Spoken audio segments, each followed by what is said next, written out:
Hey, welcome to Stories After Midnight. The series we will be reading today is called When I Was a Child, I Went Missing in the Forest for Over a Month. I really hope you enjoy it, and if you do, please give a like on the video, and if you're feeling super awesome, you could subscribe or leave a comment, do the things. But if not, I just hope that you enjoy it, and without further ado, welcome to Stories After Midnight. They never stopped searching, but they never found me.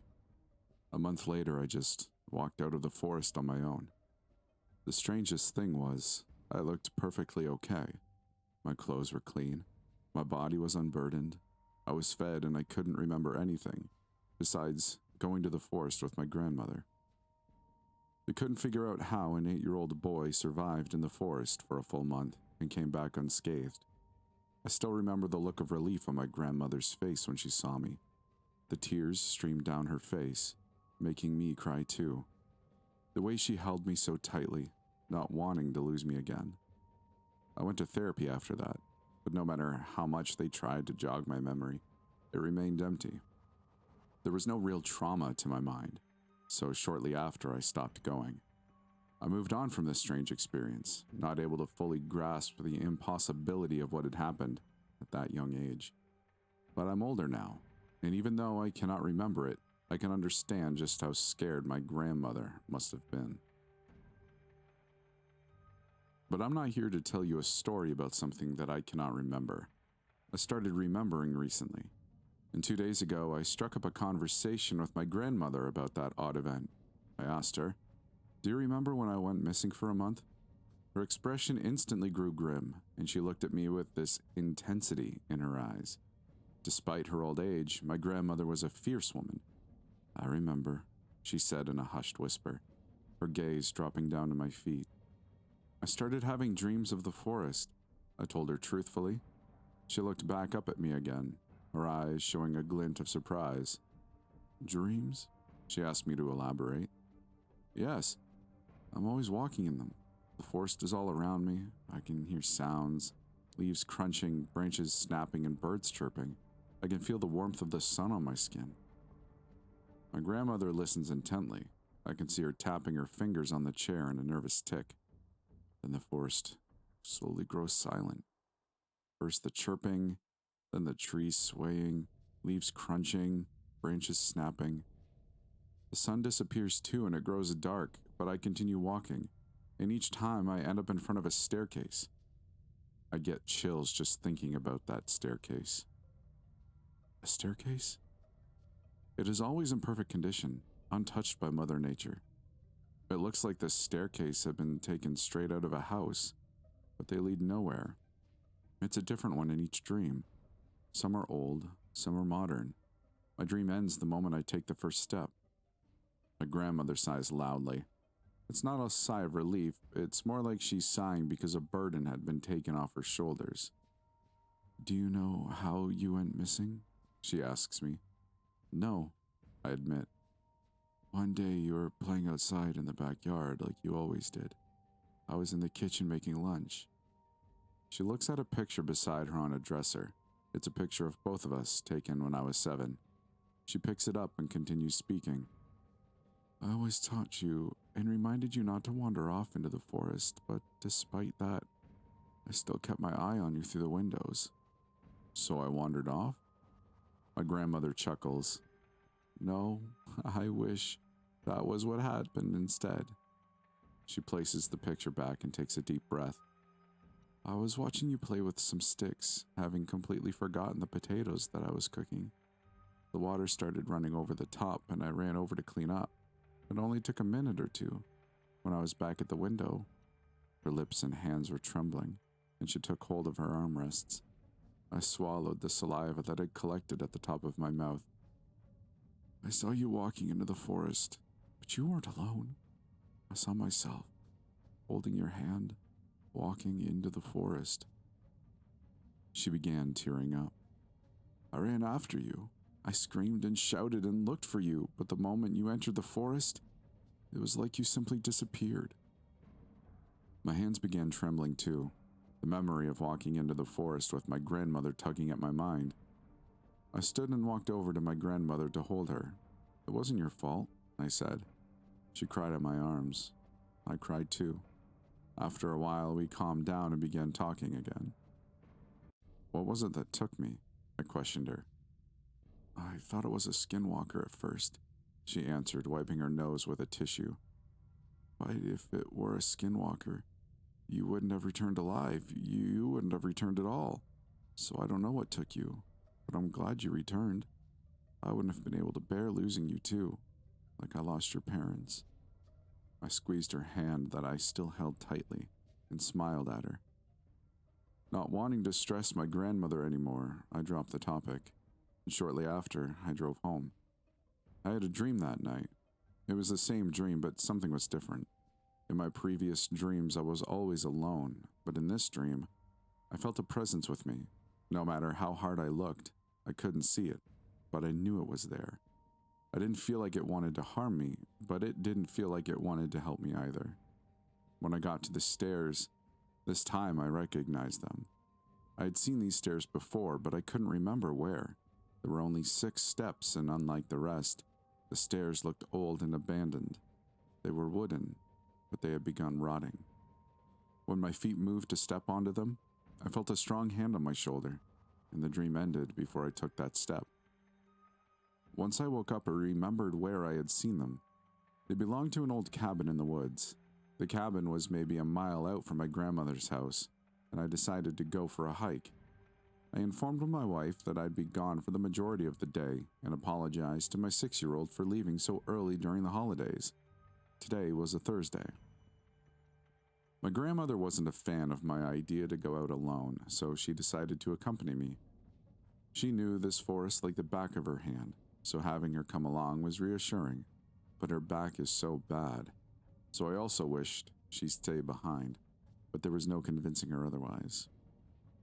The hike took a little under an hour, and we ended up at the cabin, or what was left of it. The entire wooden structure had collapsed onto itself. "Did you know about this?" I asked my grandmother. "No, I haven't been here for years. I don't think this is where you were for that entire month. We looked here almost every day." I nodded in agreement. "Still, maybe it has some clues." My grandmother sighed and sat down on the mossy ground. "You can look around," she motioned with her hand. "Be careful." Despite me already being a grown adult, she still worries. I chuckled to myself. I moved around some of the smaller pieces of the collapsed house to take a better look at it as a whole. And come to think of it, I remember this being a single-story cabin, so why do I remember a staircase? How could a staircase be used here? And then it clicked. A basement. "Do you remember a basement in this cabin?" I yelled over to my grandmother. "No, why?" Oh. I grinned. She figured it out as well. She walked over to where I was, and I began trying to move some of the heavier pieces around. Even if the house collapsed, the foundations were strong and the basement should still be there. After about half an hour, I finally found a broken floorboard, revealing not dirt or moss, but darkness below it. I began trying to pull it out and break it in. After a while, the hole was big enough to look inside. I pulled out my smartphone and turned on the flash. The smell coming from inside was putrid. I couldn't begin to describe what it smelled like. What I saw inside made my blood run cold. Shelves with glass jars, a white liquid inside of them. Inside the liquid were body parts. Eyes, ears, fingers, organs, and everything in between. Opposite the shelves was a pile of bodies, and some were rotten beyond recognition. Some were skeletons, while others looked fresh. Next to the bodies, I saw a staircase. The staircase from my dream. I remembered it vividly, walking down these steps. I pulled my head out and puked on the spot. What is it?" my grandmother asked. "Let's get out of here and call the police." We began walking in the direction that we came from. Yeah, there were dead bodies. Skeletons, organs. I couldn't even begin describing what I saw to my grandmother. "Dear God," is all she could mutter out. I called the police once we got back to her house and had to guide them to the collapsed building. The younger policeman puked, when they got a whiff of the smell of the dead bodies. Something clicked in me then. Watching those two policemen stand around holding their noses, I remembered. My grandmother took me to this house that day I went missing, or whoever was posing as her. She took me down those steps into the basement. There were no dead bodies back then, and the shelves were empty. She gave me some mushroom soup to eat, after which I dozed off. I woke up tied to a wooden table in the dark basement. My clothes were gone and it was cold, and I felt a stinging pain in my chest. Despite my best efforts, I couldn't even lift my head. I had no energy. I remember crying then. After my tears dried out and I regained some energy, I suddenly heard some shuffling above. "Are you here, Mark? Mark, where are you?" People were looking for me. I heard footsteps above me. A woman sighed. "He's not here." "No, let's go." I tried to scream and shout for help, but nothing came out. That's the last thing I remember, my desperate attempts to cry for help. "Mark?" The younger policeman spoke, breaking me out of my daze. "Huh? Yeah?" I asked, blinking a couple of times. "Are you okay?" "Yeah, I just remembered something suddenly," I answered truthfully. The policeman nodded and walked back, over to his partner. I took a deep breath and looked around the forest. Thinking about it, it was a creepy place. For some reason, I had the feeling that we were being watched. I couldn't shake it off. Someone was watching us. "Okay, let's head back. We called him back up. This is beyond us two." I nodded and followed the policeman out of the forest. The feeling of being watched didn't disappear until we were out. I hugged my grandmother goodbye and went home that day. I told my wife everything that happened and what we found. She was mortified. I had another dream last night. It was completely different from the rest. I was no longer walking in the forest. I was in the basement of that cabin. I could hear footsteps above, and for some reason those footsteps scared me a lot. I was trembling in fear. Eventually I heard them leave the cabin and relaxed. Then I heard a new pair of footsteps enter. They were lighter, smaller. The secret door to the basement suddenly opened and I saw a disheveled boy with messy brown hair and torn clothes smile at me. "Let's go." I woke up after that. I couldn't remember his face, only his long, messy hair and his smile. Who is he? I don't know why I'm starting to remember these things now. I don't know what happened to me during that moment I spent in the forest or why I forgot everything. But I want to know. I want to find out. I'll be going back to the forest today to see if I remember anything else. I'll post an update once I figure out something new. I wanted to address some things before I begin. First of all, I am born and raised in Canada. To some of you thinking that my parents' passing might somehow be related, it's not.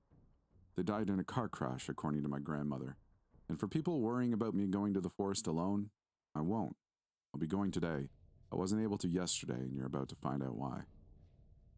I got a call last morning from the police department that went something like this. "Hello, this is the police department. Am I speaking with Mark?" "Hi, yes, this is Mark. How may I help you?" "We want you to come in today for questioning." "Is it about the cabin?" "I'm afraid I can't share any details. Could you come in by 12 p.m.? "Of course." I grabbed my car keys and slipped out of my pajamas into something more appropriate. I told my wife I'd be going to the police station. My son was bummed out again that I was leaving so early. Usually we played together on the weekends. "I'll make it up to you, okay, buddy?" While that did make him brighten up a little bit, he was still sulking. Looking at my son like this, his disheveled bed hair, crumpled Tom and Jerry pajamas, it reminded me of my own childhood a little bit. It reminded me of a bittersweet memory, the last time I saw my parents. It was also the weekend, a Sunday. Usually we'd sleep in on Sundays and then go have fun, but they woke me up early this day, said they had to get to work and that I'd stay with grandmother. I sulked too back then, and I remember the exact words my father told me. "I'll make it up to you when I get back." That made me brighten up a little, and I also loved staying with Grandma. I tried thinking about them every day since. I desperately wanted to remember their faces, their smiles, but I was young. I hadn't made many memories. So over time, their faces grew blurry in my mind, and now I can only see the pictures my grandmother has shown me of them. Daddy? Liam places his small hand onto mine. I was in a daze again. And that's been happening more and more, often where I just lose track of what's happening around me and disappear into a train of thought. I'll be going now, Liam. We'll play later, okay? His eyes sparkled like the ever-starry night sky. Liam nodded solemnly. I had a feeling that nod wasn't exactly for me, but more for him, as if he made a decision. I watched as his lips curled into a smile and he ran off back into the living room. I heard my wife laugh from a distance. When I looked over, she was shaking her head in amusement. I'll be going now. I chuckled out a goodbye and walked out the front door.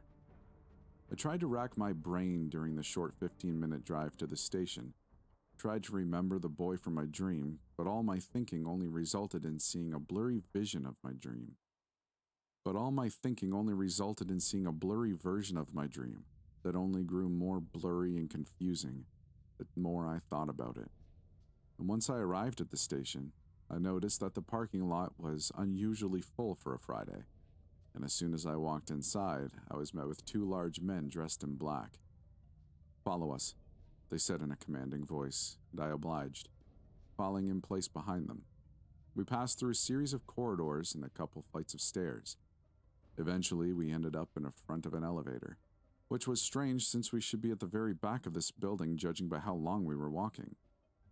The smaller of the two men put in a keycard and the elevator door opened. The taller one motioned for me to step inside. The combination is 1473. I nodded, looking around this futuristic elevator. It had no floor buttons but a combination pad instead. I input the combination and the door began closing. The two men turned around and began walking in the direction that we came from.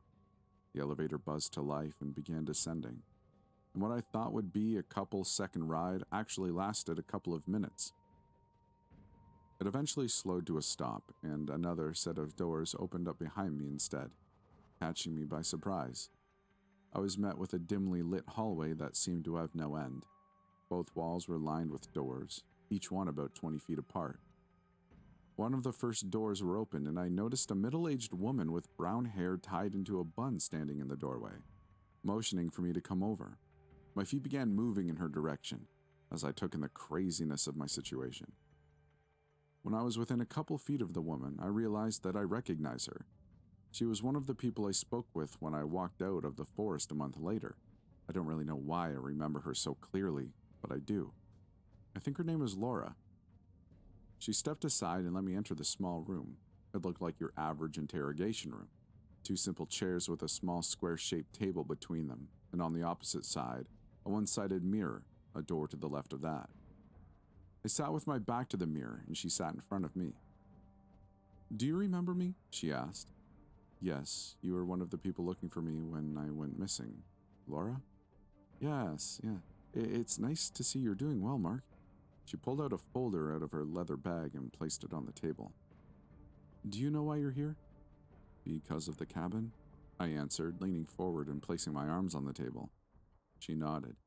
It is related, but not the reason. Why then? You went missing for a month in a forest, as an 8-year-old, and came back completely fine. Better than fine, actually. She began going through her folder. The forest is around 709 square miles. There were over 100 volunteers that were looking for you, some going as far as a dozen miles deep into the forest. I leaned back and took a deep breath. Yet you weren't found. Isn't that strange? I nodded. Then, a month later, you just walk out of the forest looking perfectly fine, as if nothing happened, with no memory of the past month. She pulled out a picture from the folder and slid it across the metallic surface of the table. We searched this cabin a dozen times, the basement too, and there was no sign that you'd been there. My eyes grew wide. I recalled something about that cabin yesterday. Laura stopped going through the folder and looked me in the eyes, urging me to go on. When I was taken... Taken? Laura interrupted me. This is going to sound crazy, but I didn't wander off into the forest. Someone or something that looked like my grandmother took me to that basement. She began writing something down. I remember being fed some sort of soup and then promptly passing out. When I woke up, I was tied to some table, naked and cold. I swallowed my saliva. I remember having this stinging feeling in my chest. I don't know how long I was there, but at some point I heard voices, people calling my name. They were in the cabin. I tried to scream and shout, but nothing came out. She stopped writing and looked back up at me again. Can you remove your shirt? That request caught me by surprise. I stood up and pulled my shirt off. Laura stood up and walked over to me. There doesn't appear to be any scarring. Can you point to where the stinging pain was at? I moved my palm and placed it on the left side of my chest near my heart. Somewhere around here. She examined the area some more and sighed in disappointment. You can dress again. She walked back to her folder and sat down, beginning to write again. I put on my white shirt and sat back down too. What did you see in the cabin yesterday? She leaned back, holding a pen between her fingers, her legs crossed. Shelves full of glass jars with various human remains in them. A pile of dead bodies, some rotten beyond recognition, while others appeared to be newly deceased. There was that god-awful stench of rotting bodies too. She began writing again. Why did you seek out the cabin? I crossed my arms and sighed. I had a dream about the stairs leading down into that basement, so I decided to check it out. Laura nodded, but she wasn't looking at me. She was looking behind me at the mirror. Did you see, hear, or feel anything strange in the forest? How did you know? I was baffled. She knew so much. All of this was so strange. Had I told this story to an average policeman, I'd be admitted immediately. But Laura seems to believe me. She seems to know more than she's letting on. What was it? I felt a presence, as if something or someone was following us. She began writing again. What are you writing?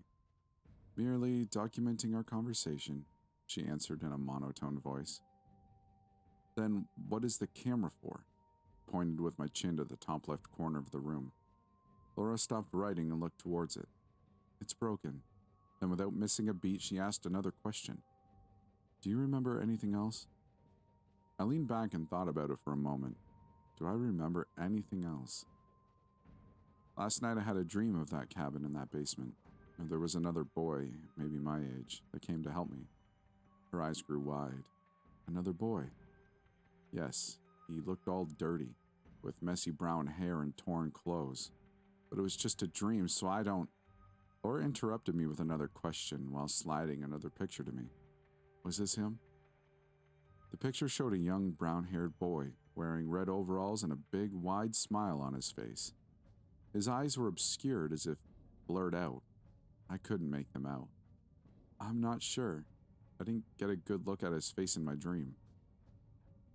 Laura was simply looking at me, looking into my eyes. It felt like she was looking into my soul. Who is he? She took the picture back and placed it into her folder. Another boy that went missing during that time period. Did he return like I did? Laura shook her head and continued writing. The silence between us was deafening. I was tapping my foot on the ground in a nervous tick. What is going on here? How is my disappearance relevant to the dead bodies discovered in the basement of that cabin yesterday? I finally let my curiosity get the better of me. Laura continued writing, not looking up to face me. I slammed my fist on the table in anger. Damn it, tell me something! A short outburst of anger made her look at me, or rather, behind me. She looked at the mirror and nodded, and then a lock clicked, then another, and soon the door beside the mirror was beginning to open. A man a little taller than me, wearing a black suit and a black top hat with a wooden cane in hand, stepped out. But what caught my attention the most wasn't his attire, it was his eyes. They were a captivating red color. He wore a smirk on his face. Nice to meet you, Mark. My name is Lucifer. Had I not known better, I would have assumed that he's the devil himself. Before I could get another word in, he spoke again. The bodies and body parts you speak of, they're all gone. By the time a team of investigators got to the cabin, the remains of it had collapsed into the basement. The only thing that remained inside from what you have described was the stench of the dead bodies. I swallowed my saliva. You mean someone covered it up? We do not know what happened. The only piece of evidence we have is the collective report you, your grandmother, and the 2 other officers have provided, Laura answered. Where are those officers now? Lucifer spoke up and asked Laura. They were questioned today and both have asked to stay home this weekend. Send someone to check on them, Lucifer commanded. My eyes were fixated on his. Those eyes. I remember having seen them before. Have we met before? I asked Lucifer. I don't believe we have, he answered, not bothering to look at me. No, I definitely have seen those eyes before. My memory started playing out in my head, the basement, me being tied up, scared of the heavy footsteps sounding above, and then that disheveled boy, his wide smile, the red eyes. I remember how he climbed down and undid my chains. He handed me my clothes, which were lying on the ground, and I dressed myself up. The boy took hold of my hand and we ran. We ran out of the cabin and into the woods. I remember it was dark. I tripped over and fell, getting a deep bruise on my cheek. Come on, it's following us, the boy yelled at me as he held out a hand to pick me up. I heard an inhumane scream, or maybe a howl sound behind us. We stopped running and hid in some bushes. I remember feeling an intense pain in my chest. I felt like I was dying. The boy held my mouth shut so I wouldn't scream in pain. I looked down to see my clothes stained red. Everything was red. It was still flowing. You're free to go, Mark. I felt a hand on my shoulder. Laura was dismissing me. What was that? It didn't feel like a memory. I wasn't remembering. It was like I was just there. I placed a hand on my chest. Mark? Laura was waiting by the door. I looked around. Lucifer was gone. I walked past her and back into the elevator. The code is 8473, Laura informed me and gave me a half smile. I input the code and then spoke as she turned around to walk back. Those red eyes. I remember the boy had the same red eyes. Then the elevator doors closed. I don't know why I told her that, but she didn't chase after me. I was led back to the front of the station by the same 2 men dressed in black. When I went outside, I noticed that it was dark. That made absolutely no sense. The interview, the interrogation, or whatever you wish to call it, it didn't take longer than 30 minutes. Then how did it get dark so fast? How long was I down there? I asked one of the black men, waiting for me to leave the station. They both looked at each other with wary eyes. 9 hours. What? I whispered under my breath in disbelief. How did I lose 8.5 hours of my time? This was too much. I took a deep breath and walked to my car. I still needed to go buy my son something to make it up to him.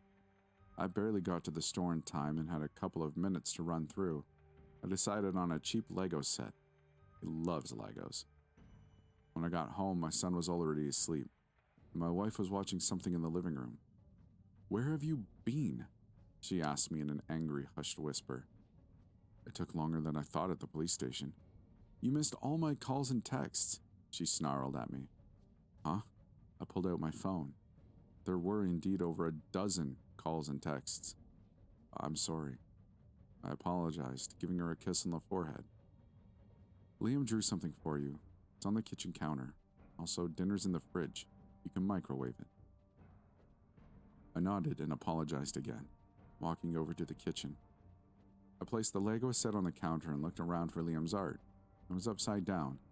I turned it around and I got chills all over my body. I took a sharp breath, trying to process what I was seeing. There appeared to be 2 boys, green all around them. One of the boys had his hand on his stomach, and the stomach was all red. The other boy had red eyes and held his hand over his friend's mouth. Liam drew what I had seen in my vision just an hour ago. He drew me and the red-eyed boy hiding from whatever was chasing us. It was a child's painting done with crayons. It was hard to make the details out. But having seen this scenario just a little bit ago, it all made sense in my head. I shuddered in fear of what this could mean. Is Liam in danger? Are we all in danger? What is going on? I couldn't sleep last night, thinking about everything that had happened the day prior. Nothing made sense. How could I have bled so much when we ran away, but have no scars now? And why did Liam draw that picture? Where had he seen it? Who was Lucifer? Why does the boy that saved me have his eyes? I'll be going to wake up Liam as soon as I finish writing this.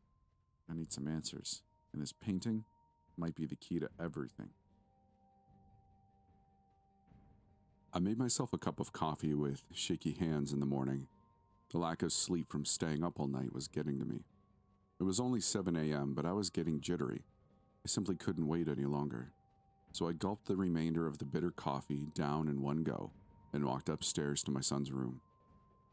The door was open, as it always had been, because Liam hated closed doors in our house. If all the doors are open, then our house is one big room, meaning nobody is alone. I remember him saying those words with the widest grin on his mouth, as if he was the smartest boy on the planet at that moment, and maybe he was. I peered inside his room quietly. He was sleeping soundly, cuddled up together with his Pikachu plushie. I walked inside his messy room, and no matter how often we taught him to tidy up, he hated doing it, and we didn't feel like forcing him would be healthy. My feet took me to his bedside. I gently ran my fingers through his messy brown hair. We never considered that Liam would have brown hair because I was blonde, and my wife had gorgeous auburn hair. Liam began turning in bed groggily, releasing a yawn in the process. "Good morning, sleepyhead," I said in a childish voice, smiling down at him. He was rubbing the sleep out of one eye, while the other was half open looking up at me. "Dad?" he said in a confused voice. Usually, Alice was who woke him up when he was sleeping for too long, so seeing me must have been unusual. Liam yawned again and stretched his arms. "Why are you here, Daddy?" I kneeled so we'd be face to face. "To wake you up, silly?" Liam giggled at that. Okay, I'm awake," he giggled again, and then threw his covers off to the side and jumped out of bed. "Are you hungry?" I asked while beginning to walk towards the door. "Yeah," Liam said, now full of energy. "What do you want to eat?" Liam stopped flailing his arms around and placed a finger on his chin. I laughed. "What are you doing, buddy?" "I'm thinking," he said without moving an inch, and then a couple of seconds later, "Pancakes! I want to eat pancakes! Pancakes! Pancakes!" Okay, bud. I'll go make some pancakes. And how about you tidy up your toys a little?" Liam looked at me wide-eyed like I had just said the unspeakable. I laughed again and shook my head, proceeding to walk downstairs. It was no surprise that Liam was right behind me. He sat down at the kitchen counter and noticed the Lego set. "Is that for me?" he exclaimed loudly. "Shh, your mommy's still sleeping," I scolded him. "Yeah, this is for you. Sorry for leaving yesterday."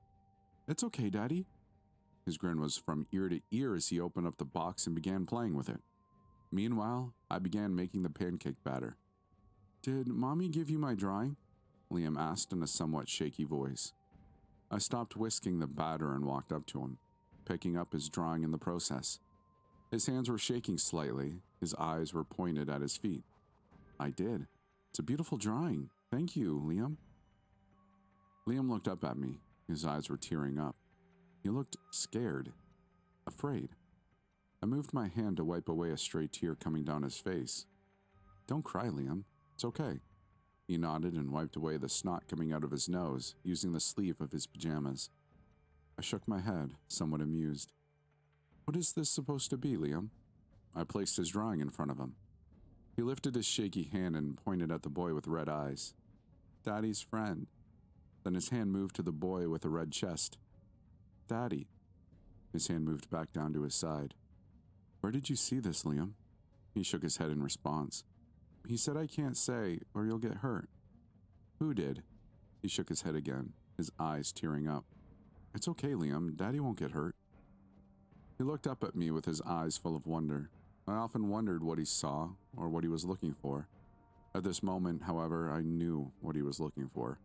He was desperately searching for the truth in my eyes. "Do you promise?" he sniffled. I smiled at him. I promise." I desperately tried not to let my eyes betray my fake promise. Liam nodded and looked back at the picture, his shaky finger moving to it.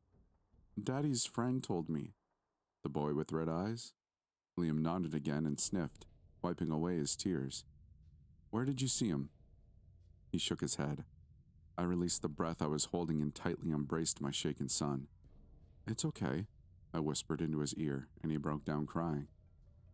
After a couple of minutes, Liam calmed down and his sobs turned to muffled sniffles. I felt a tap on my shoulder and turned my head to see Alice standing there, looking at us with her worried eyes. "What's wrong?" she whispered under her breath. "I'll explain later," I mouthed back to her. I looked back at Liam, who was clinging to me tightly. "Are you okay, buddy?" He nodded. I slowly pulled back from Liam, who didn't seem to want to let go. Eventually, though, he did. Both of our pajamas were covered in tears and snot. Liam looked me up and down and giggled. "What's so funny?" I asked. "My snot is on you." He laughed out loud. I could hear my wife giggling behind me, too. I shook my head. "Well, I'm going to go get changed, and Mommy will finish the pancakes, okay?" Alice looked at me in shock, and Liam just nodded. I took the picture with me as I walked upstairs. Was it Lucifer? Was he the one talking to Liam? Is Lucifer the boy from my memories? I should call Laura today and speak to her, but I don't have her number. I changed out of my pajamas into black slacks and a white t-shirt, and after shoving Liam's drawing into my pocket, I began walking back downstairs. Liam was now happily playing with Legos again, and the smell of pancakes wafted through the kitchen. I walked over to my wife. "Why'd you wake him up so early? It's only 7:30. I needed to ask him about his drawing, I said in a serious tone. When Alice glanced at me without saying anything, I continued explaining. "The two boys he drew. It's something from my memory. It's something that happened when I went missing for a month when I was 8. Alice sighed. "That's barely a good enough reason to wake him up so early. That was almost 20 years ago. You should move on." She sounded disappointed. It's not like I wanted to suddenly start remembering. It's not like I asked for these bizarre and obscure dreams to haunt me in my sleep. "I can't just move on," I sighed, desperately searching for the right words. "It haunts me. Every day.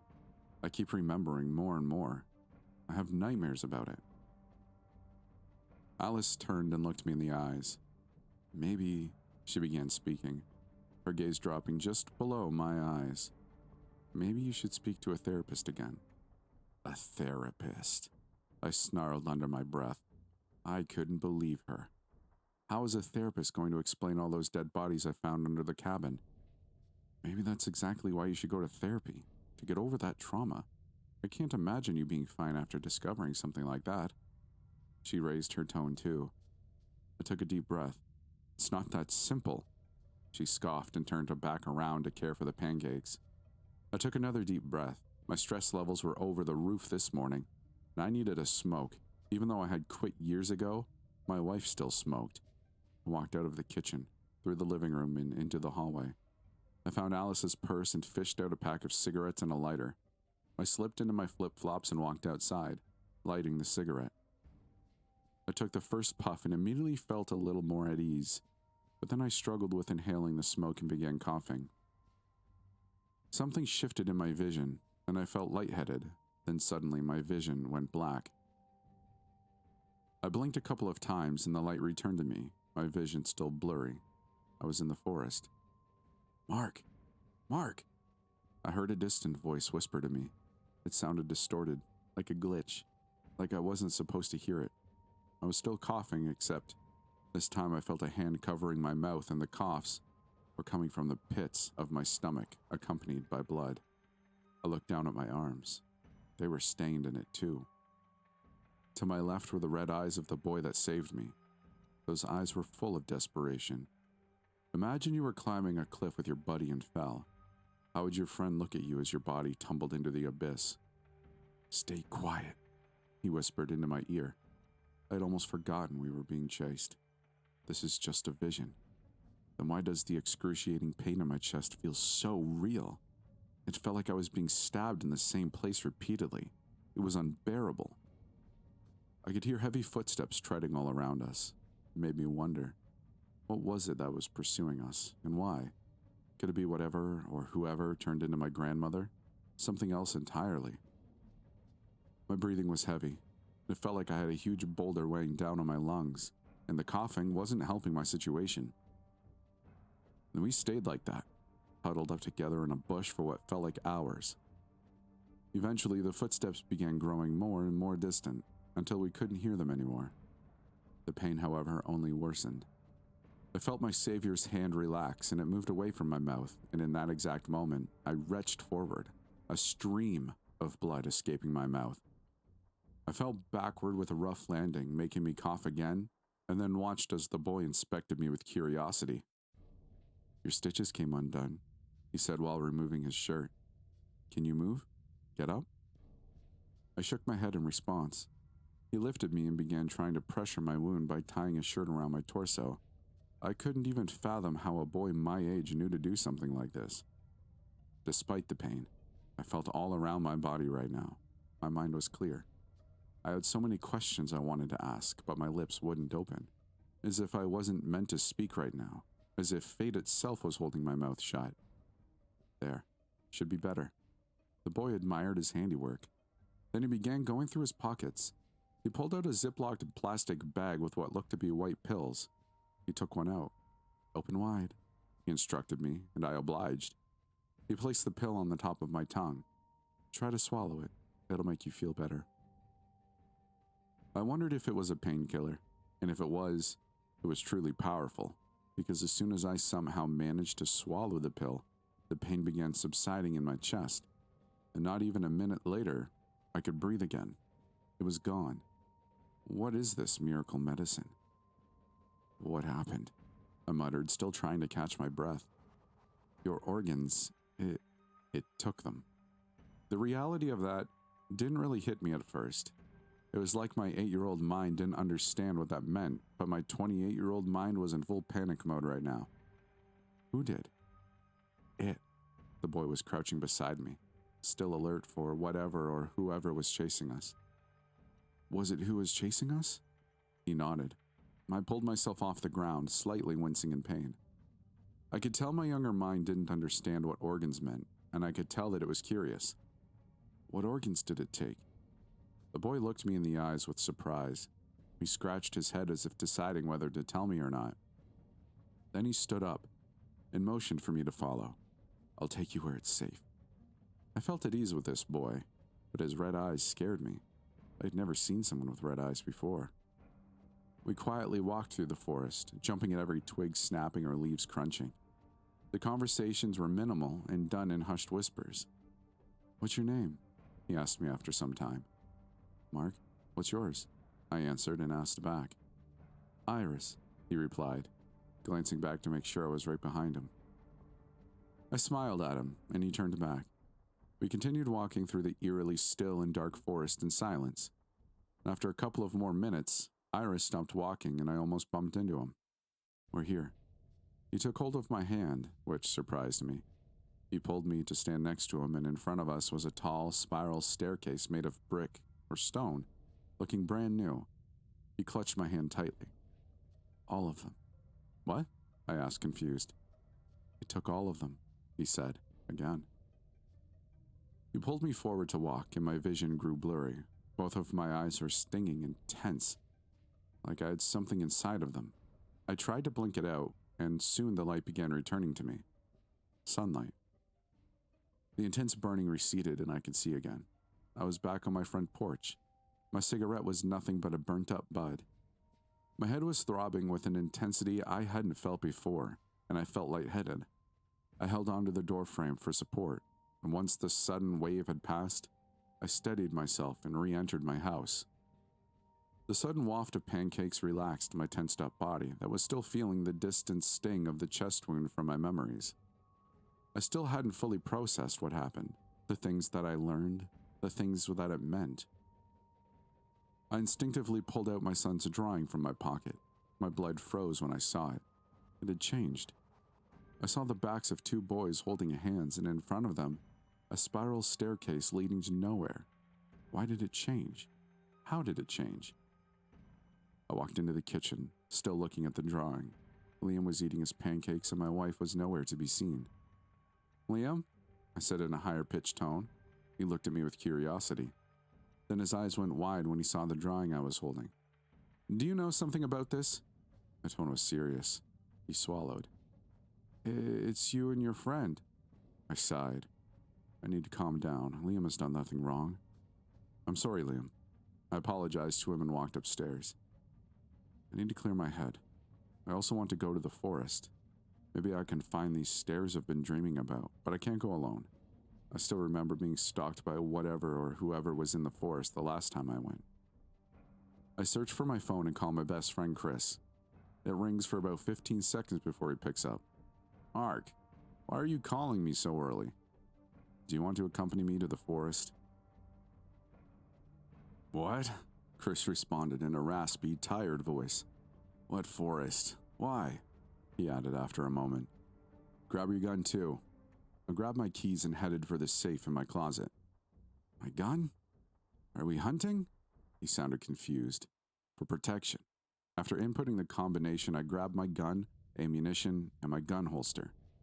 Protection? Chris said in disbelief. Dude, what's going on? His voice was clearer now. I paused, searching for the right thing to say. How would he react if I tried to tell him the truth? To explain what was happening, I'd sound like a crazed man. My wife already thinks I'm a nutjob. Complicated. I'll try to explain it in person. There's no time now. I finished speaking and quickly descended the stairs. A sigh resounded from the receiver. Meet me near my grandmother's place, but make sure she doesn't see you. When? When are we meeting? Chris sounded impatient, maybe upset. See you in 30 minutes. After hanging up the phone, I began walking towards the kitchen. I could hear hushed whispers inside. Don't tell Daddy, okay? I peered inside. Liam was nodding to my wife, Alice. What's going on here? I announced my presence. Alice's eyes showed a momentary glint of surprise before she composed herself. Nothing. I'm helping Liam with his Legos. She answered. Liam wasn't looking at me. His eyes were fixed to the floor. I heard you, I said, trying to gouge out Alice's reaction. She showed none. Heard what? Her eyes narrowed and she scratched her head trying to look oblivious. Don't tell me what. She bit her lip. Liam shuddered. I slowly approached my wife and son, but stopped when Alice took a step back. Her hands looked shaky. Was she afraid of me? I took a deep breath and turned back around and began walking out. I'm leaving. I'll be back by dinner. After one last glance towards the open kitchen doorway, I bolted out the front door and into my car. So many things are running through my head right now.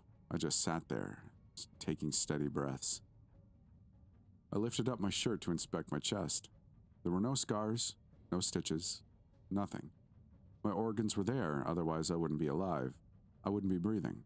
I wouldn't be feeling my rapid heartbeat. How did I get them back? How did I survive? How was I even alive without them? Iris said it took all of them. After switching the car into gear, I began driving to my destination. A short 15-minute drive later, I parked a couple blocks down from my grandmother's house. I sat there just waiting impatiently, tapping my fingers on the steering wheel. Then I felt something in my jacket's pocket. It was hard, rectangle-shaped, and thin like paper. I carefully pulled it out of my pocket, only to sigh a sigh of relief when I realized it was just a business card. It was gray with a familiar face decorating it. Private Detective Lucifer was written on the back in big red letters, and under that a number to call. It looked too simple to be a business card. How did it get into my pocket? With some time to kill before Chris arrives, I decided to call him. One ring later, someone picked up. Hello, his deep voice called out. Hello, this is Mark. We met, I began saying, but he interrupted me. I've been waiting for your call, Mark. He spoke slowly, as if I were a 5-year-old. Waiting? Why? After a pause, he spoke again. You're in danger. Danger? What danger? I hoped he wouldn't hear the desperation in my voice. The office, he began speaking, but a knock at the driver's side window startled me. It was Chris. I have to go, I said into the receiver and hung up before he could say another word. I'm tired of everybody telling me that I'm in danger. I have a gun. If anybody tries something, they're the ones that are in danger. I climbed out of my car and locked it behind me. I greeted Chris with a hug and I began leading him towards the forest. So, will you begin explaining? He was a couple feet behind me. I could feel his eyes piercing daggers at the back of my head. What was I supposed to tell him? I didn't know. I couldn't think. And then it clicked to me. Everything sounds crazy, out of this world, except the bodies that I found in the basement of that cabin.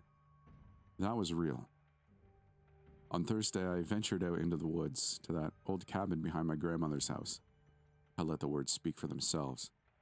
It had collapsed in on itself, but there was a basement. A foul stench was coming from inside. After a glance back, just to make sure he was still following behind me, I continued. There were bodies, body parts.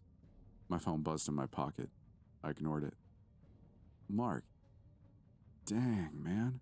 Chris whistled. Do you remember when I went missing 20 years ago? Yeah, he replied with a hint of a question on his lips. I think that whoever did that, they took me. We finally arrived at a drive-in into the forest. The road goes about a half-dozen miles deep to a park ranger's cabin. If you want to camp out here, you have to let them know. Is that why we're going into the forest? Surely you don't think they're still out there?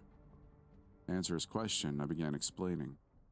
Of course, I called the police, and once they got there, the basement had collapsed too. The strangest thing was there was no sign of dead bodies or any organs. The only thing that remained was the stench of rotting bodies. I glanced back. Chris gulped his saliva. So, what? Are you here to hunt them? Is it them? As in multiple? Or is it? I shook my head. I don't know. Shouldn't we leave this to the police? I mean, we're not equipped for this. Just trust me, this once, please. I interrupted him. No matter how much I wanted to tell him the real reason why we're here, I couldn't. I could only pray we wouldn't encounter whatever was lurking in this cursed forest. After a quiet 5-minute walk down the road, we plunged into the trees, not following any marked path. We were both on high alert from the get-go, and my hand was on the holstered gun at all times. It was still fairly early in the morning. My face was basked in the streets of warm sunlight that got through the treetops. Birds were chirping all around us. However, the deeper we ventured, the quieter it got. We made small talk along the way, and I could tell Chris was stressed. He didn't like any of this. Maybe I shouldn't have lied to him, although it technically wasn't a lie. After about half an hour, we stopped at a clearing to take a breather. My legs had begun aching. Walking through a forest is no easy task when you're a trained keyboard warrior. My profession is programming. I rarely go out. How long are we going to wander in here? Chris asked.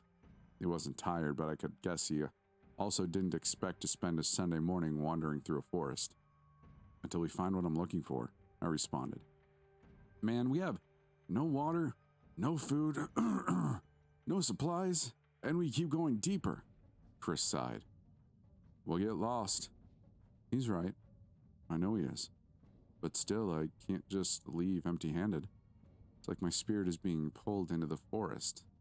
I don't know when I got this strong urge to learn to understand what happened to me. I made a decision then. You can go, man. I won't force you to come along. Chris looked at me wide-eyed, like I had just cursed him out.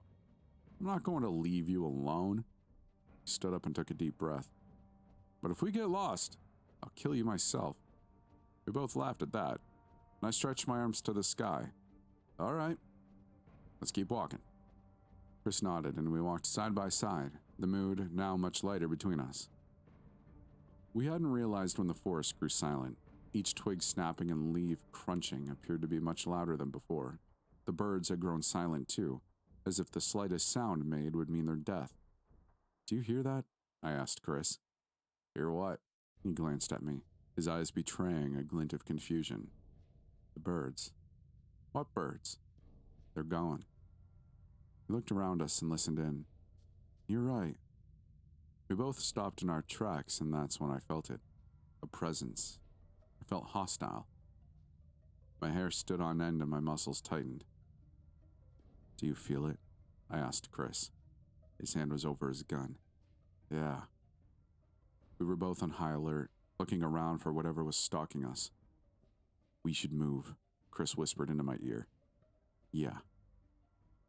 Our feet slowly carried us through the forest for what felt like hours. The feeling of being watched, of being stalked, never disappeared. It only grew in intensity the deeper we ventured. I flinched at the slightest sounds, pointing my gun in that direction, but I wasn't able to spot anyone or anything that could have made those sounds. Have you ever been in such an overwhelming situation that it felt like you were on the verge of an anxiety attack? Well, that's how I felt in that moment. My hands were shaky, my palms sweaty. I don't know why I was so afraid of what I couldn't see, but I could feel it, and it made me shiver. "What's that?" I looked to where Chris was pointing. It was a staircase in the middle of the freaking woods, leading up to nowhere. I swallowed hard. This is what I came here for. "Let's check it out," I whispered back to him, and we slowly inched towards it. It looked like concrete, taken straight out of an apartment complex. Only about a dozen steps. The last step looked like a platform of sorts, but there were no more stairs that would connect to it.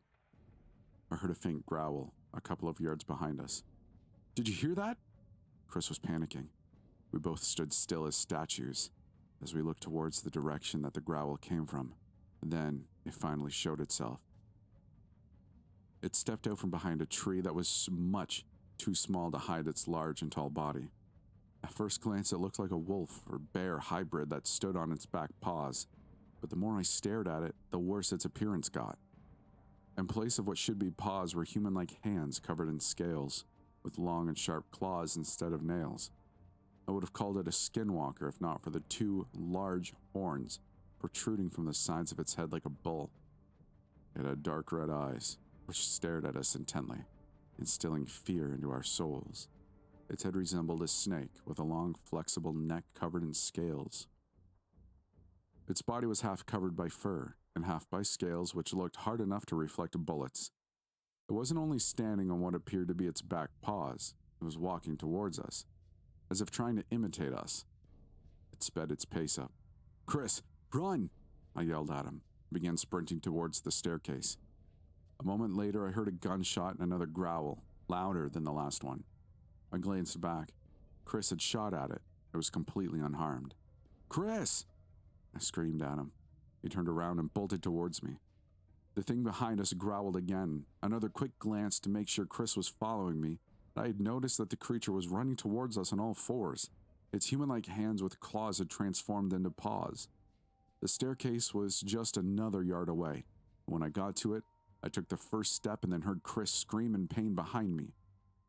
Just as I was turning my head, I suddenly felt lightheaded. Something shifted in my vision and I fell onto my back. I tried to blink the darkness out of my eyes and found myself in a familiar place. The forest. I felt a tight clutch in my right hand. It was Iris. He began walking up the spiral stairs, tightly clutching my hand as if my fingers would slip out at any moment. The stairs were creaking under our weight. Once we got to the top, something unfathomable happened. Our surroundings suddenly shifted. Light appeared above us, illuminating the spiral stairs we were on. I shielded my eyes from the blinding light. The light breeze vanished next, replaced by a comforting warmth. I blinked once, twice, and the forest was gone entirely, replaced by tall walls.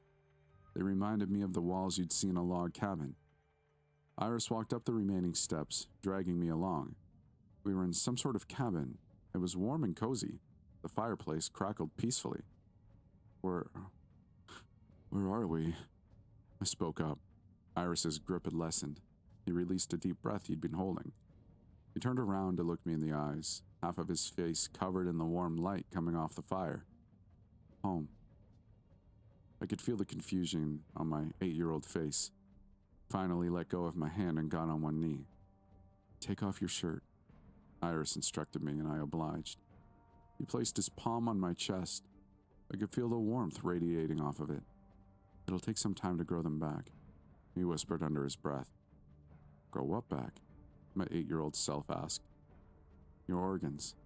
He retracted his hand. "Follow me." We walked out of what must have been the living room and into what must have been the kitchen. He grabbed 2 wooden cups and poured us some clear liquid from a glass jar. It looked like water. I took a sip. It wasn't water. It was sweeter than water. "How can I grow them back?" I asked. "By drinking that," and a lot of other things. Iris took another sip. Did it take your organs too? No, why would it have? Iris was looking at me with a confused expression. I had grown a little more accustomed to his red eye color. Because you're drinking that too. He chuckled and shook his head. How did those stairs take us here? I let my 8-year-old curiosity run wild. Because of me, Iris responded. What are you? Iris smiled at that question, looked me in the eyes, and after a pause, spoke up. I'm your friend. My vision grew blurry, and I could feel myself falling, even though I wasn't. It was so dark that I wasn't sure if my eyes were open or not. Eventually, I felt sunlight on my eyelids and opened my eyes. The soft grass below me had cushioned my fall, but I still winced in pain. Then I remembered Chris, and thanks to the adrenaline, I quickly recovered and stood up, doing a full 360 to examine my surroundings.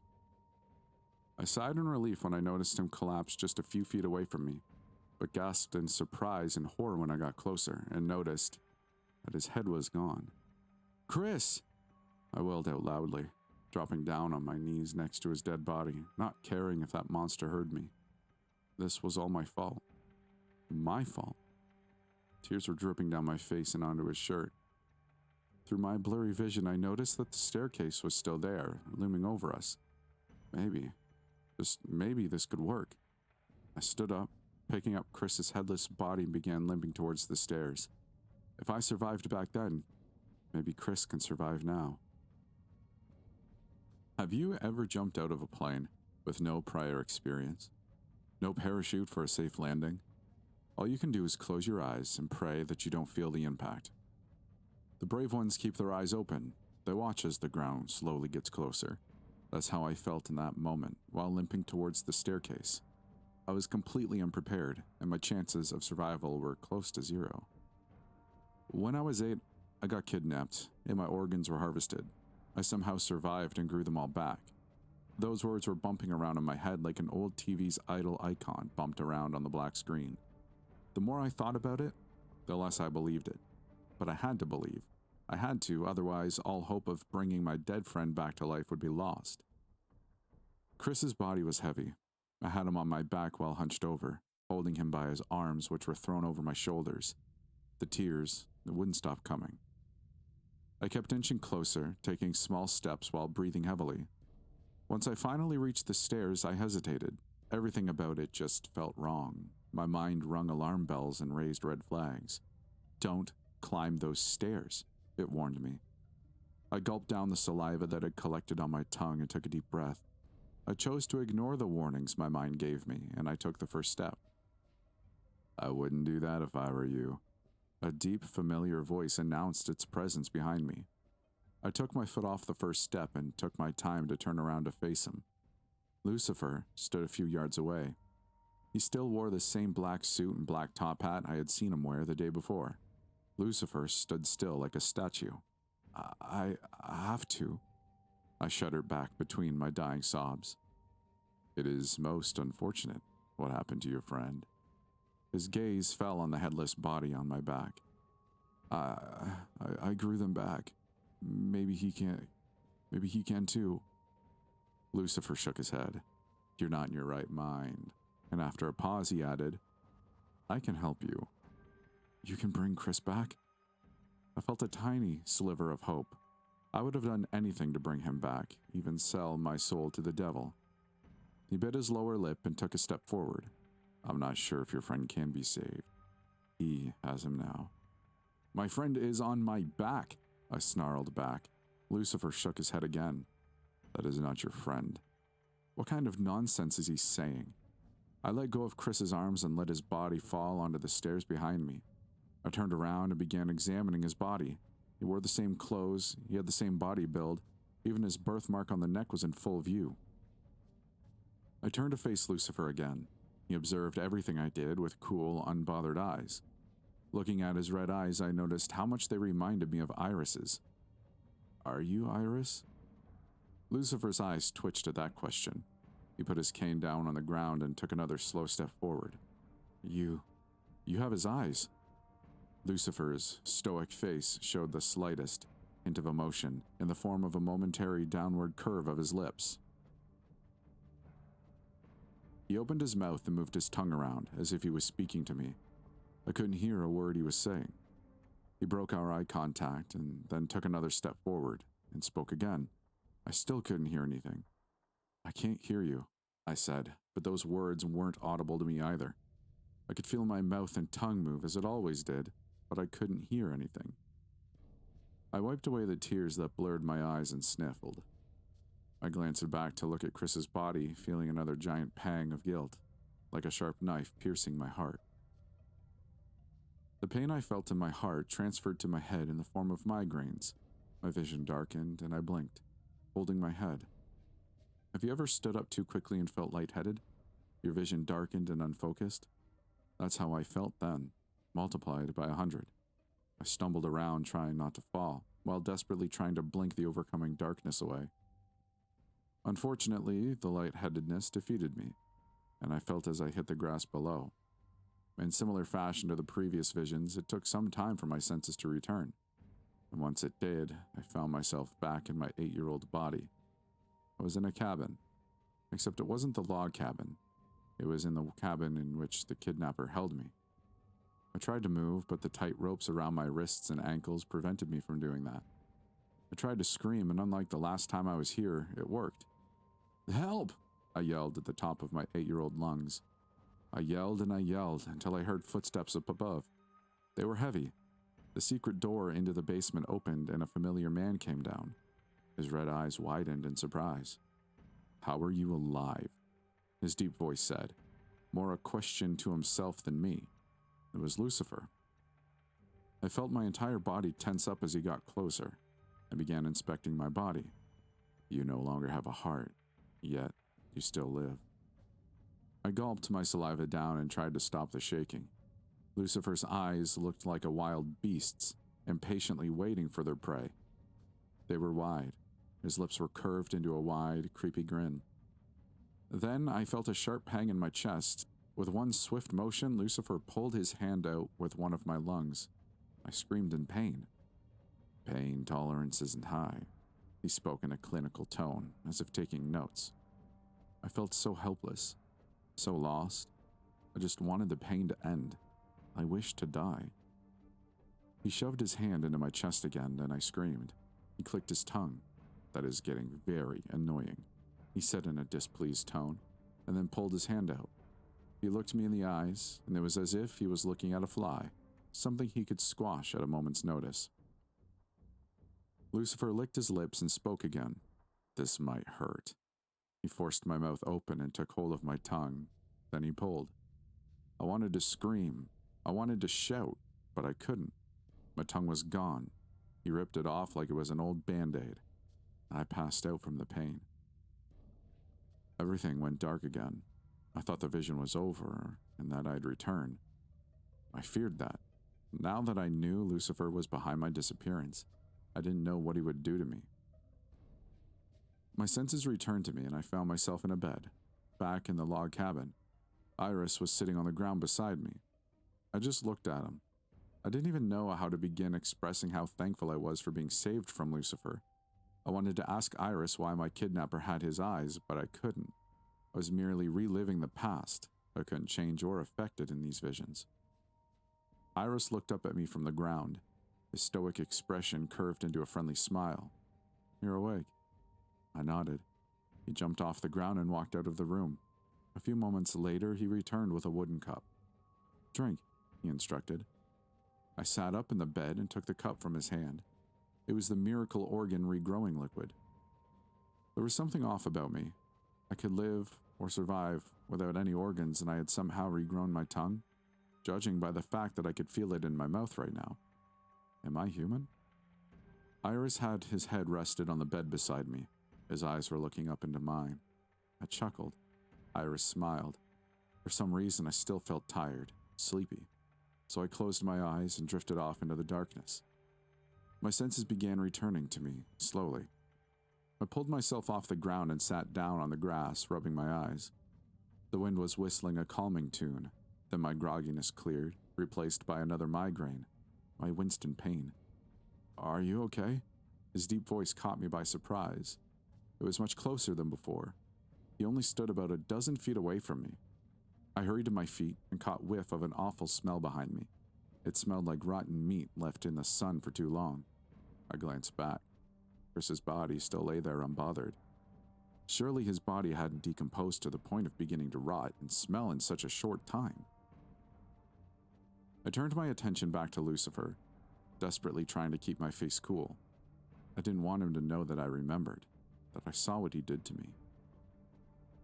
Lucifer sighed and took a step towards me. I flinched and instinctively took one back. My foot was touching the first stair, and he looked down at my feet with curiosity. "Why are you backing away? I only want to help." His voice sounded genuine, innocent. I knew that it was all a ruse, a lie. I didn't know what to do.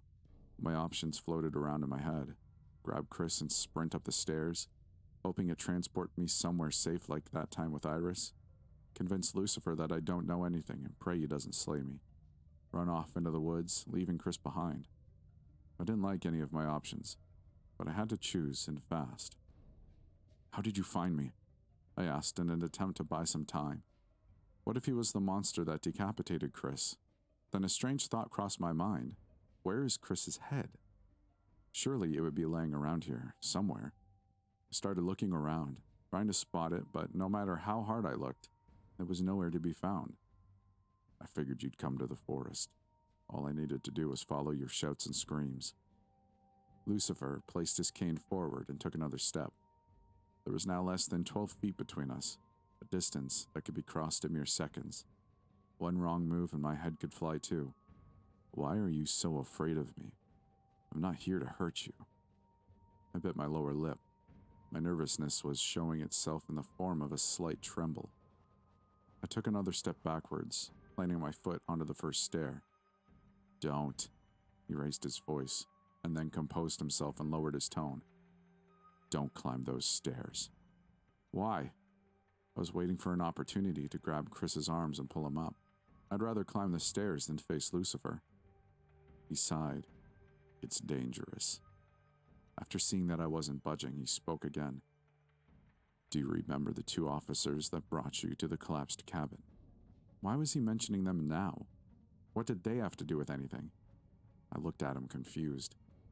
"They're missing, presumed dead." My eyes widened in horror, but he wasn't done yet. "Their wives, brutally murdered in their homes, their limbs scattered all across their homes, and the children." He paused and took a deep breath. Lucifer looked sad, upset. He also looked angry. His eyes were brimming with rage. Their eyes were gouged out, their tongues ripped out, their hands and feet cut off, and their eardrums shattered. His gaze drooped to the floor, and he took another deep breath. I can't believe what I was hearing. Was it a lie? Was it true? Did Lucifer really kill all of those families? If so, why? Why was he telling me this? Why was he trying to buy my trust? After breathing out, he picked his head back up and looked at me again. The emotion that he had shown in his eyes, on his face, now drained to nothingness again. "He did this." "Who?" I asked. "He cannot be trusted." "Who?" I asked again, louder than before. Before I realized, Lucifer leapt forward towards me, and his cane connected with the side of my head. The impact threw me a few feet to the left, and my stomach connected with the ground, knocking the wind out of me. I coughed, trying to get myself back to my feet. "Stay down," he warned. His voice was rougher than before. I sat up and looked at him with wide eyes. "Stay down." Lucifer appeared right above me in a split second. His cane pointed straight at my face. He looked me in the eyes, his own showing a glint of remorse. I had missed my chance to escape up the stairs. He turned around and began walking towards the stairs. "This isn't your friend," he said. "What are you doing? Stay away from his body," I screamed, standing up to follow behind, but I was too late. I watched in horror as Lucifer placed a hand on Chris's chest. Lucifer glanced at me, his lips curved down into a frown. Something began happening with Chris's body. It morphed and changed repeatedly for over a dozen seconds. It was aging decades in the span of seconds. His appearance continued to grow more gruesome until he became unrecognizable, like a corpse that had been buried for decades. Lucifer finally lifted his hand. This is the real identity of his body. He pointed to the now rotten corpse on the ground with his cane.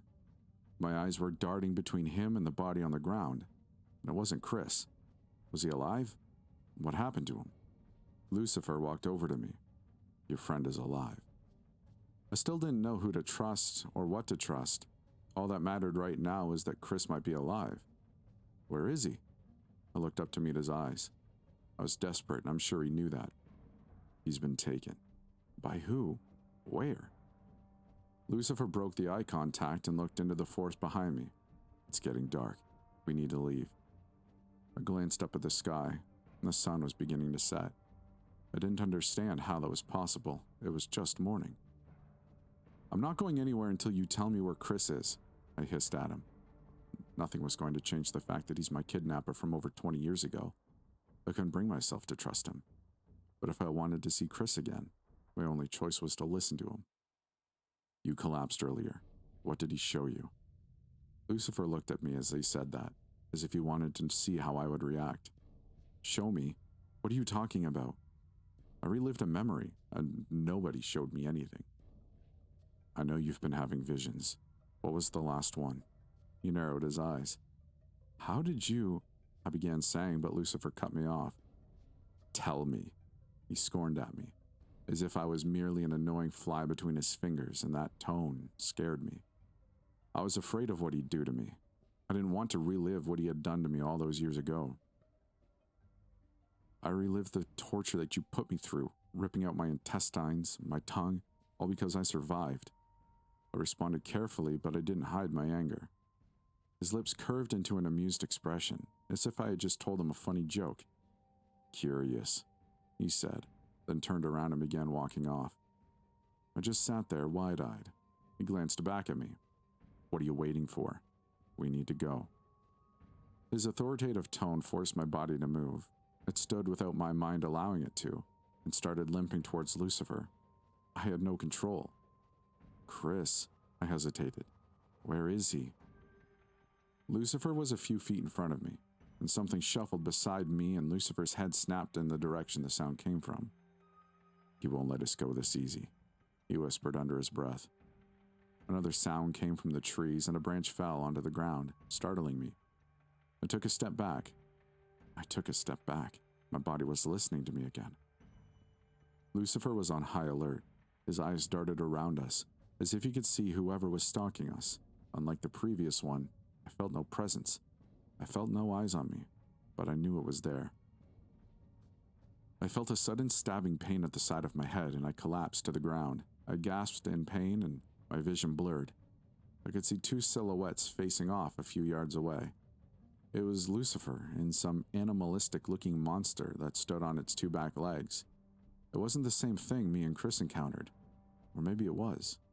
Maybe it had changed again. Get out of here. Lucifer's voice sounded in my head. How is he inside of my head? What are you waiting for? He glanced at me, his voice still inside of my head. I pulled myself up and began running. This was the perfect opportunity for me to get away from both whatever that creature was and Lucifer. I ran, and no matter how exhausted I felt, no matter how much I wanted to stop, I didn't stop. Even when I got out of the forest, I kept running. Mark? I stopped dead in my tracks and looked towards the voice. It was my grandmother. She stood in her driveway. I walked over to her, catching my breath. Grandma, I said, what are you doing here? Where are you running? She had a perplexed expression on her wrinkle-ridden face. I couldn't think of an excuse. She laughed and shook her head. Come inside, eat dinner. She motioned with her hand to follow, and I did. I still cook for both of us, despite you living with your own family now, my grandmother said. She held the door for me, and I entered her house. It was just as cozy as I remembered it. So what are you doing at such a late hour? She called from the kitchen. I needed to come up with a believable lie. I was out for a run in the neighborhood, just wanted to clear my head. The furniture was lined with familiar pictures of my parents. mostly of my mom, and then me. For some reason, looking at these pictures made me feel nostalgic. I missed them. My grandmother walked into the living room with 2 bowls of soup and placed them down on the table. "This smells delicious," I said. It really did. It was a red beet soup. And just as I was putting the spoon to my lips, someone knocked on the door. "I'll get it." I stood up and walked over to the door, but didn't open it yet. "Who is it?" I called out. "Open it." A voice rang inside my head. Lucifer's voice. My body moved before I could protest, and the lock clicked open. Lucifer pushed the door open and walked in. At the same moment, my grandmother came over. "Who is it?" Her eyes widened when she saw Lucifer. She muttered something under her breath and turned around to walk back into the living room. I looked at Lucifer. His eyes were following her. "Don't hurt her, please," I pleaded. "You probably came here to take me." He ignored me and began walking towards the living room. Seemingly going after my grandmother, his steps were slow and careful. I followed after him. "Please," I began saying. He put a finger to his lips in order to silence me. I gulped my saliva. My grandmother had sat back down to the table, still murmuring to herself. Her hands looked shaky. Lucifer looked at the soup that was served to me with disdain. "Poison? Really?" He spoke to my grandmother in a disappointed tone and then sighed. "He got to you too, didn't he?" My grandmother looked up at me with pleading eyes. "What are you talking about?" I asked him. Lucifer glanced at me. "Your soup is poisoned." "Poisoned?" I walked over to the table and looked at the soup. "Why would my grandmother poison me?" "The same reason why she brought you to that cabin 20 years ago." Lucifer responded without skipping a beat. My grandmother's face dropped and her eyes fell to the ground. He turned around to look at me. "What name did he give you?" "Who?" Felt hopeless against him, as if I had no choice but to cooperate. "The boy you see in your visions." He examined my face, awaiting my answer. "Iris," I responded after taking a deep breath. Lucifer just laughed and then spoke. "How dare you use my grandfather's name?" He spat. "Who is he?" Lucifer walked over to my grandmother's side. I held my breath. He looked me in the eyes and then spoke. "My foolish son." "Is he foolish because he helped me escape from you?" is what I wanted to say. But instead I just looked at Lucifer in shock with my mouth half open. He picked up his cane and held it above my grandmother's head. "No, stop," I screamed at him. "Why do you wish to protect the woman that sold you out?" He sounded genuinely curious, as if it was something he couldn't comprehend. "Don't listen to him, Mark. He's lying." "Silence, woman," Lucifer warned. "How did she betray me? You're the one that tortured me because I was different." "I was desperate. She brought you to that cabin in the forest. She brought you to my son." My grandmother opened her mouth to speak, but Lucifer silenced her before she muttered another word. Her mouth was hanging open, but no words were coming out. "What are you saying? I don't understand." Lucifer sighed. "It'll be best if I show you." He began walking towards me, and I instinctively took a step back. "Show me? How?" My voice was wary. How could I trust him? "A memory." He stopped a few feet in front of me. "You can decide what you think after I make you remember." He walked the remaining few steps to me and placed a hand on my shoulder. My vision shifted like the previous times, and my eyesight grew blurry. I felt myself falling. Imagine jumping off a building into the endless abyss. That's what it felt like I would never stop falling. My eyesight slowly began returning to me. I found myself in my grandmother's house.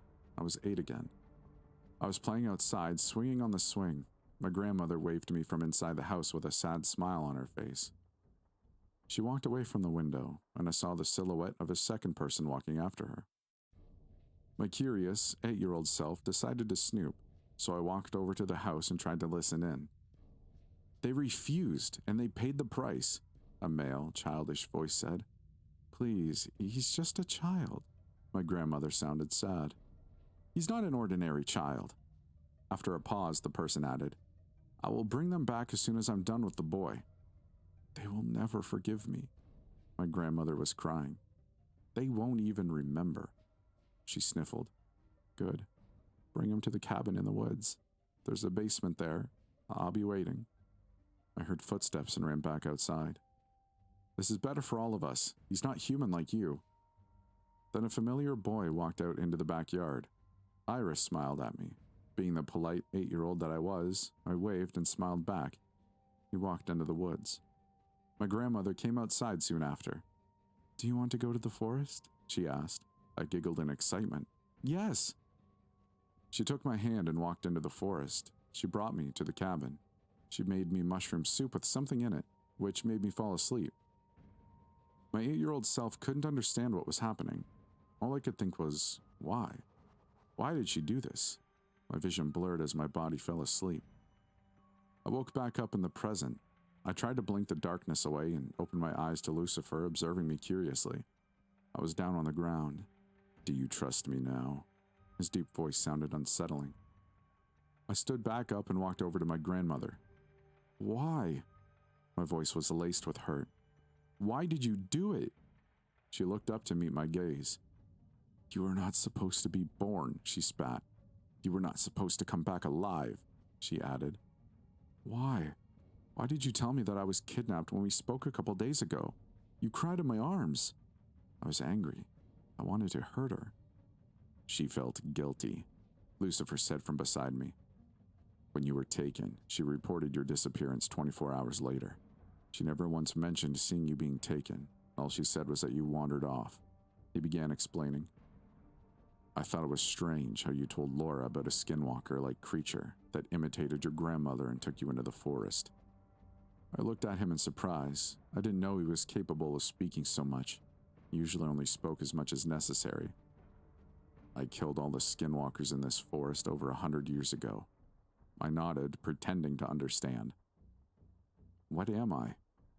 "I'm not sure, but you're not human. That my son wants whatever you have." "What is it that I have?" I was confused. "You should already know by now." The truth was that I didn't. Things seemed off in my memories, sure, but what exactly did he want from me? I shrugged in response. Lucifer sighed. "What do you want to do with her?" Lucifer glanced at my grandmother. "Leave her alone." "My son will use her against you." "Then I'll keep her safe." "You can't even keep yourself safe." He was right about that. Chris got taken because of me. Why is he doing all this? Why? He had me 20 years ago. Why didn't he take what he wanted then? Lucifer scoffed. "He was a child, and I helped you escape before he figured out how to take it from you." "Why don't I remember anything? Why are there no scars?" "I wanted you to be able to live a normal life.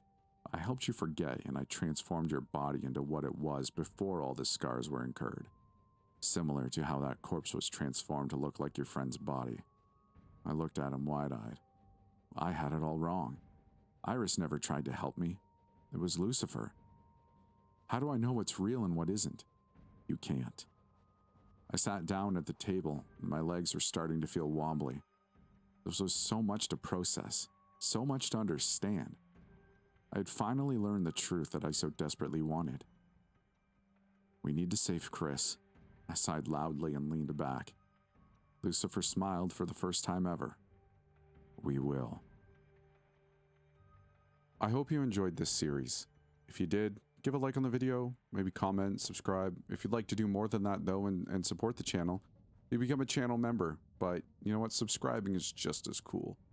There's also a Discord you can join to come hang out with the rest of us, but all of that you can find in the description below. Once again, if you made it this far, thank you very much for listening, and we'll see you in the next one.